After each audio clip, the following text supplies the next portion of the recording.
down here in Littleville, Georgia, getting unloaded. Well, Little Springs, Georgia. And you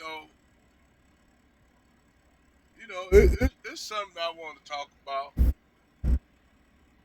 You know, and this basically hypocrisy. Now, am I mad about what happened? What happened down in Montgomery, the brawl for it all in Montgomery, and the chick getting hit with the chair? Hey, whatever works. Now, do that mean I advocate attacking women or hitting women with chairs or even rocks in the head? No, I don't advocate for that. But hey,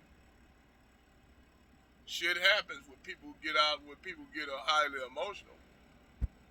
But the thing is, I want to point out the similarities in the hypocrisy among some of these female Negro wenches. And the reason why I want to point out the hypocrisy amongst these sisters, the outrage amongst these black women, when what happened to that sister up there and what that happened to her down there in Texas, she was hit in the head with a brick by a young brother who she was aggravating,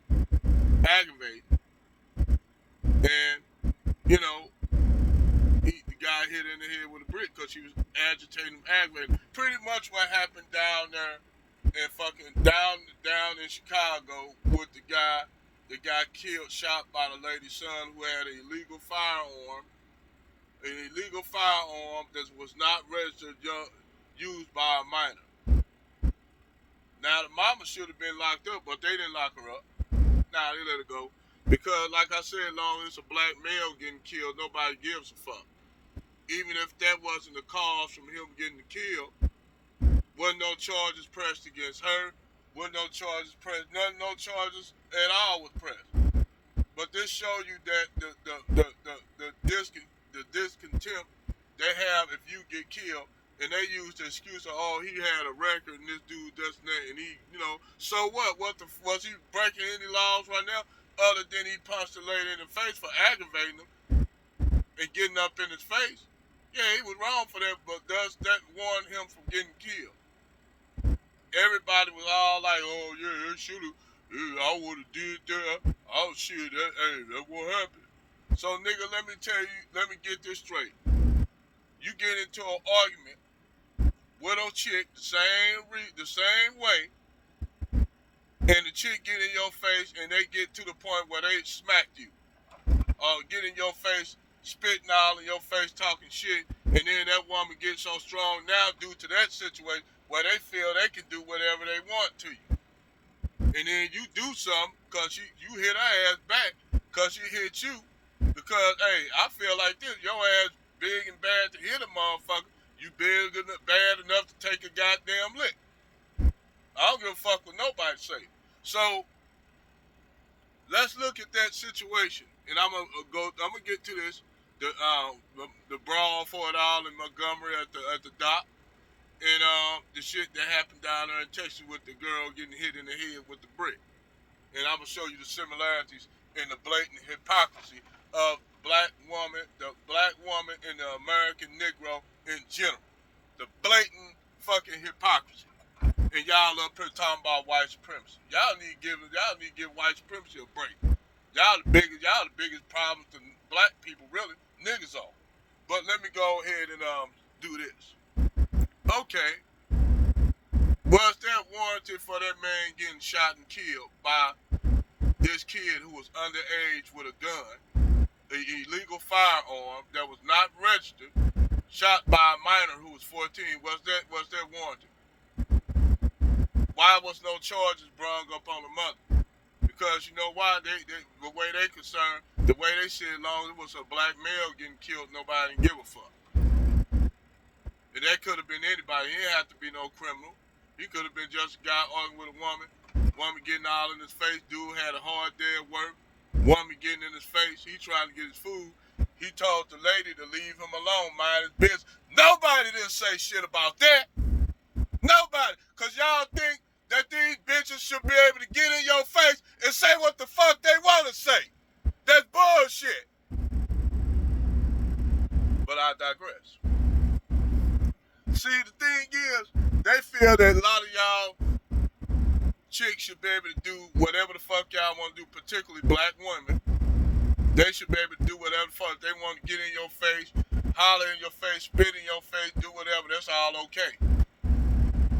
Black women can go around operating any kind of motherfucking way. Tommy said it, and a whole bunch of them. They can go operate in any kind of way. Nobody can't scrutinize them because they're a quang. They're your quang. You do something as a brother, you get killed, scrutinized, locked up, killed, shot, all kind of shit. They can go about having you killed by their sons. But I'm going to tell you something else. Let them get with Brad. And I ain't throwing a race call, I'm just saying. Let them go and get with one of these racist white supremacist Brads. And Brad beat the shit out of them. You think they're going to press charges on Brad? Fuck no, they not. Brad can have your ass murked. Have Keisha murked. You think they gonna go by looking for motherfucking Brad after he killed your ass, left your ass like that dead Nigerian girl they found up there in Yellowstone Park? What the hell a Nigerian girl doing dead up there in Yellowstone Park? What the hell you think Nigerian girls be hanging around Yellowstone Park? They know she had a white American boyfriend. You know what they do? Wrote that shit off as a cold case. Said she probably was some dead prostitute. Even though everybody know this white guy, this Brad, have been seen with that white woman. And he was still using her credit cards and shit. He was still using her credit cards while she was dead. But, like I said, different strokes for different folks. Brad can get y'all black ass and whack y'all off and get away with it. At least if Tyrone so much as call you a bitch and smack you, he could get killed by the police. But yet y'all black women talking about y'all don't got no protection. Hell, y'all got more motherfucking protection than black men. Hell, black men are fucking endangered species in the United States.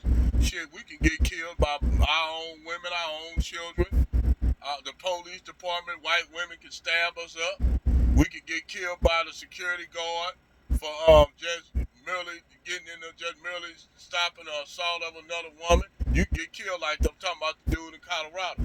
And everybody was celebrating that, but I don't think that should, regardless of he was an Uncle Tom and cool or not, I don't think that brother deserved to die. And that's what I'm saying. It's okay when shit happened to black men. That's all fine and dandy. It's all fine and dandy. Because it's always been a war against us. It's always been a war against us. And you would get to the point in thinking as a black male, you really don't have no friends amongst nobody, not even your own women. And it's fucked up to say that. And I'm married to a black woman. But it's fucked up to say that it getting to the point where these brothers don't even want to fuck with black women. That's why these brothers getting passports. It's at that point where brothers, if black women run around talking about they swirling and divesting with white men, these brothers don't give a fuck. They actually don't care. They're actually happy. That means y'all, in their mind, they thinking good. She with Brad, that means she don't have to fuck with me. But they ain't always what happened. Because see, Keisha always want to fuck with Brad, Tyrone. Even though he done moved on, got him moved on, and got him whatever, you know, a woman from another culture. Keisha with the Brad still fuck with him. She'll still go and fuck with him because in her mind, you don't supposed to be happy, nigga. That's the way they see it. Nigga, you don't supposed to be happy. Only I'm supposed to be happy. And that's the way I see it. And they'll go out their way. I'm telling you, man, how a lot of these divestment chicks work. If you in a mall or somewhere like that and they with a brand, see, you have women that just date because that white guy's a terrific guy. They ain't trying to be seen all like that. want a motherfucker see them. They just minding their own business. But you got these Keishas that with a brand, and they want you to be seen with brand. And I'm gonna tell you like this: I ain't the only brother experience shit like that.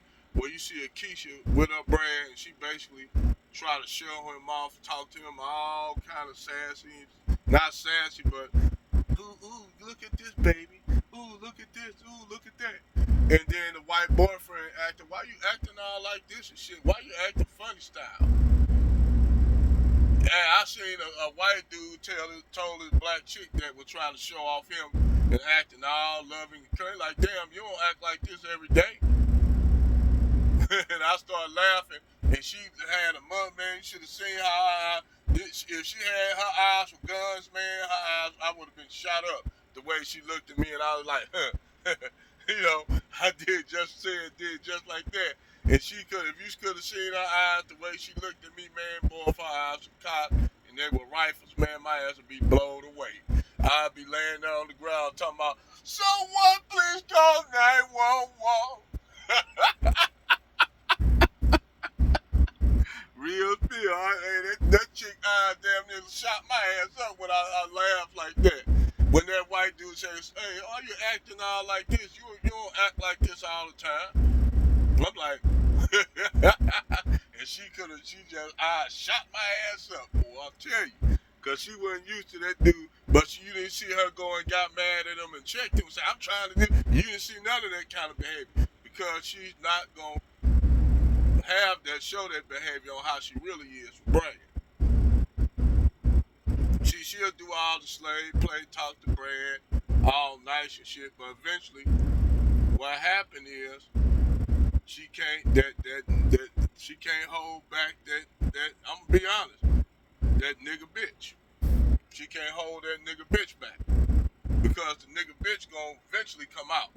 She had to really work hard to keep. If you like I said, the hood chicks that's dating white dudes are swirling. They gotta hold that nigga bitch in so hard because that white dude might say some shit to them and they get pissed off. They can say all kinds of shit about black men there. They revel in that.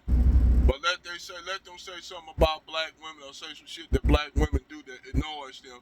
They gonna hold that goddamn shit in. They try to hold. They be like, you can see the motherfucker one side of Angel on the side show holding her back. Don't do it. Don't say it. Don't say it. And the other bitch, the ghetto bitch, I'm like, go ahead and say it, girl. Fuck that. Go ahead and say it. You'll say it to Tyrone. Why you can't say it to Brand? That's what be going on in a lot of these chicks' mind, man. They had that Angel, the one that want to be Becky. Don't say anything. Don't. You're gonna ruin it. Don't say it, please. Hold it. Don't say it. Close your mouth. Just hold it back. Be cool. But they got that Keisha.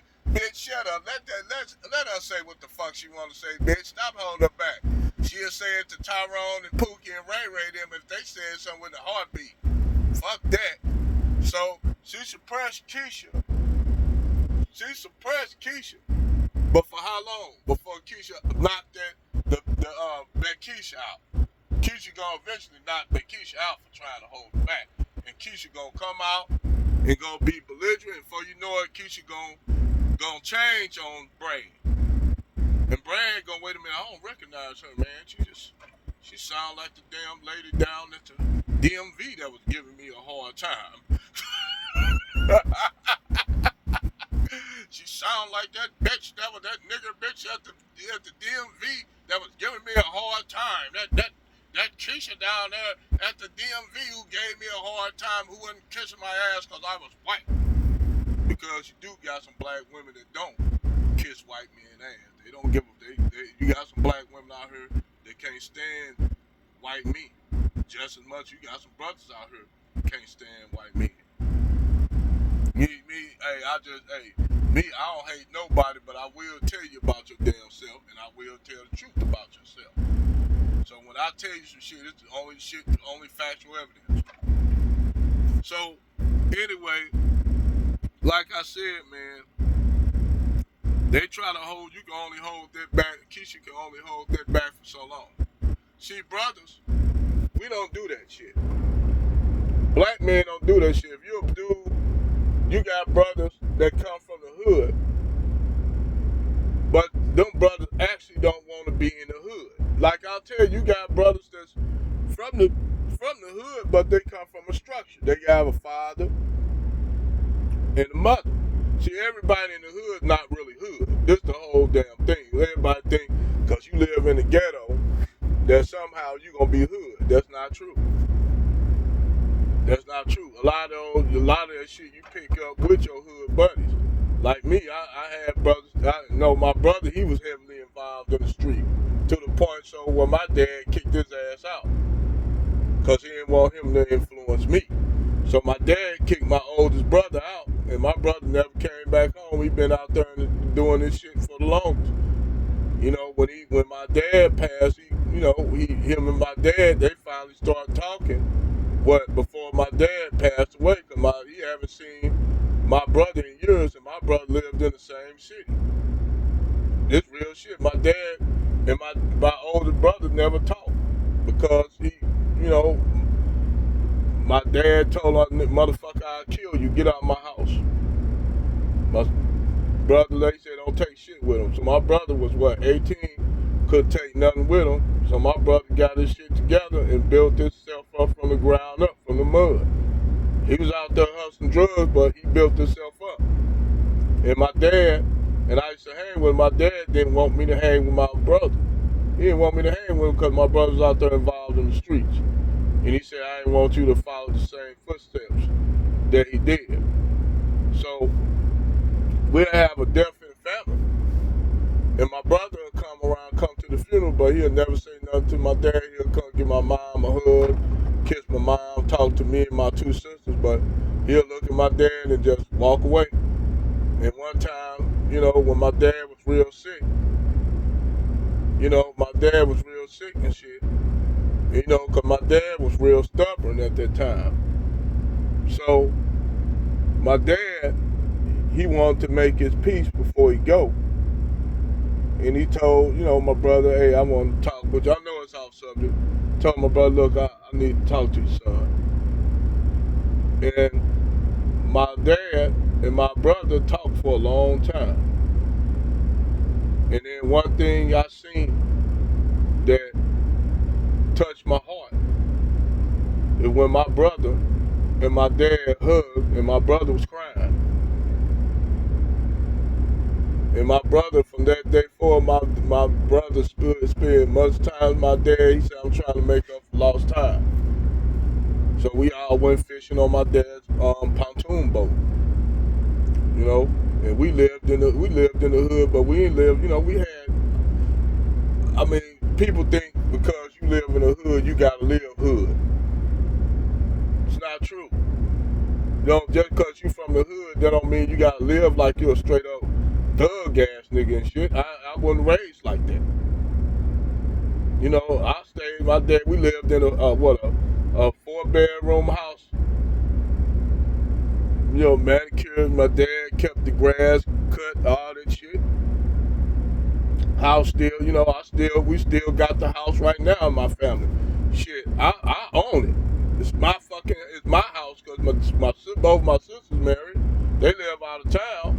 My brother got his own house, so my dad left to me. My mom got remarried, so she lived in another house. So now it's my fucking house. So, anyway, but sorry to get off, I'm just breaking it down on how I came up, and yes, I'm from the hood, but I ain't hood. I'm not no hood nigga, I know how to code switch if I have to. I'm not no straight street nigga. I'm not a street nigga. I'm just keeping it real. I was a regular kid. I grew up reading comic books, doing all the shit that regular kids do. Play what?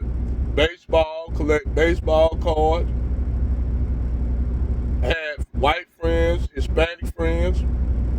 That used to be in the Boy Scouts. All that shit. I was what they consider. I was a lame. And for years I had a hard time getting with a lot of black women because they considered me a lame. I was, I wouldn't, it didn't bother me. But did I get out here and get with a Becky? No, I just had Becky try to holler at me, but just wasn't interested in them like that. But yeah, I was that kid that read comic books, you know, did all the shit that, you know, I played baseball, played sports, but chicks, I didn't, when I was in high school, you know, I had zits and shit on my face, you know.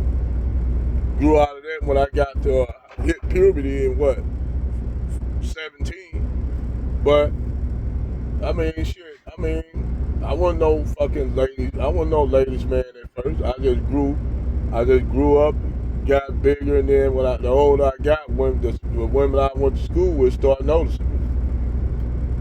And that's how that happened. I wouldn't notice. I dated a chick named Loose Tooth Tiff. Nobody wanted to date her because she was loose tooth. She had braces, some motherfucking thick bottle cap glasses. So me and her went to the prom. I'm just bullshitting you not. After when she went to college and shit, she came back to the class reunion. And everybody shit to like, damn, who was that? And the dude said, I ain't even recognize. I was like, who the fuck is that? They said, man, remember Tiffany? I said, you know, Tiffany you used to date, nigga? I'm like, Loose Tooth Tiff. Damn! Everybody like, damn! Hey, Loose Tooth Tiff came back looking good in the motherfucker. Class reunion. And the first motherfucker she came to dance with was me. She came to dance with me, gave me a hug, asked was I married? I said, yeah, baby, I'm married. She like, oh, that's messed up because I've been looking for you a long time. I'm like, my jaw dropped, I damn near dropped. I couldn't, man, my jaw was on the ground, man. I'm trying to find my jaw in my eyes and shit when she told me that. But, hey, shit, Loose Tooth Tiff came back looking damn good, shit. No BBL, no nothing, just naturally filled out, fucking gorgeous. I'm like, man, I'm like, you know, and I told my wife about it. She like, don't have me hunting that bitch down. But that's my, you know, man, my video, you know, that I'm doing here. You all have a good one. I'll catch you all on the fly later.